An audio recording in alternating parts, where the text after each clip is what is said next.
guys, Number 3 here, and today I'm going to be showing you a quick run through of my factory in the Tekkit pack. Straight away we enter in here and we have our nuclear reactor.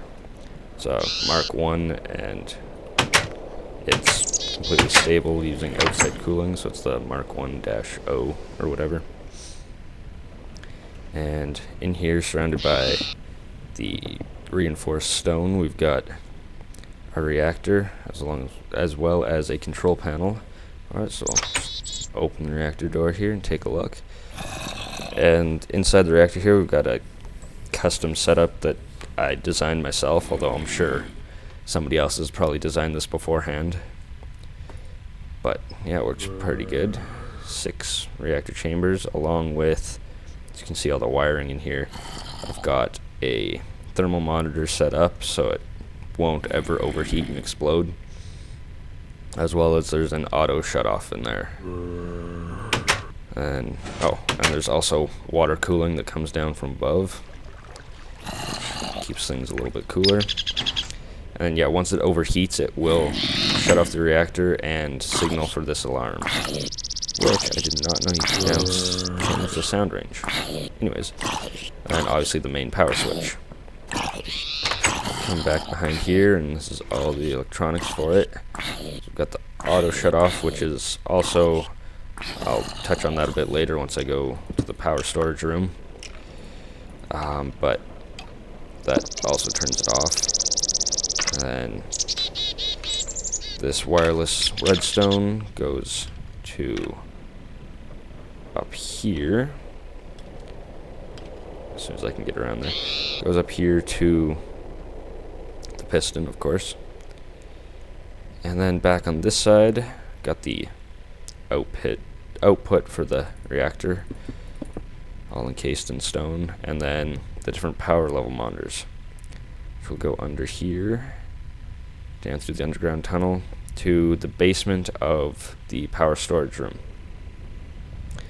So we'll just head upstairs before heading back down to touch on what all that stuff is. So back here we've got, as you saw down there, the power comes in through the bottom and fills these up. Now the back ones are hooked up to AND gates. So once this one's full, it's set to emit redstone when it's full. Same with that one. So when both those are on, it will trigger this redstone wire here.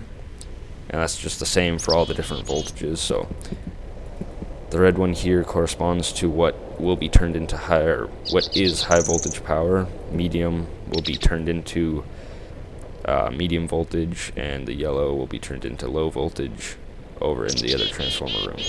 Basically exactly how this sign here says. So now going back underneath here, we have a bunch more AND gates. So like I said before, when both those ones are on, it'll go into this AND gate, and then when both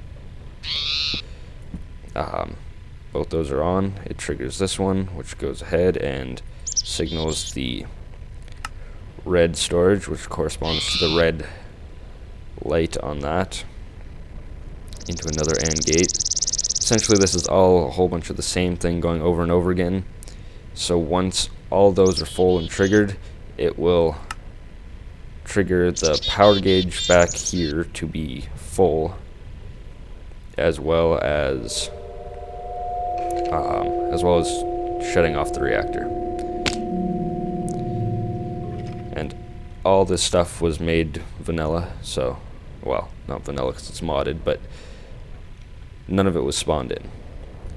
So 20 MSFUs, so that's a lot of diamonds spent there. But it does hold 200 million views. So I'll go ahead here, get an emergency exit, and this is about as far as I've gotten. I've got the transformers in here, so we've got obviously the high voltage power heading off this way, just for any high voltage machines, probably for the mass fabricators and whatnot. And then here we've got high voltage to medium voltage, and I do realize I don't need this high voltage transformer here, but I like how it looks, so I'm just going to keep it. And then same thing going here, because what's put out from the MSFUs is high voltage. But anyways, that gets transferred into low voltage down here. So that is pretty much the extent of my factory so far. I'm just building in another room here, which will, I believe, house my recyclers. And throw on my jetpack quickly here. I'll run back to the house. And just kind of give you an overview of, there you can see that factory coming into view. A little bit lower so it's not as noisy with the wind. So yeah, I got the reactor all encased in 3 to 4 layers in most places of reinforced stone with a nice glass hallway. And then those 2 buildings all had construction foam. And then another building in progress here. So yeah, that's the first little update of my factory. Thanks for watching, and I'll see you guys sometime soon.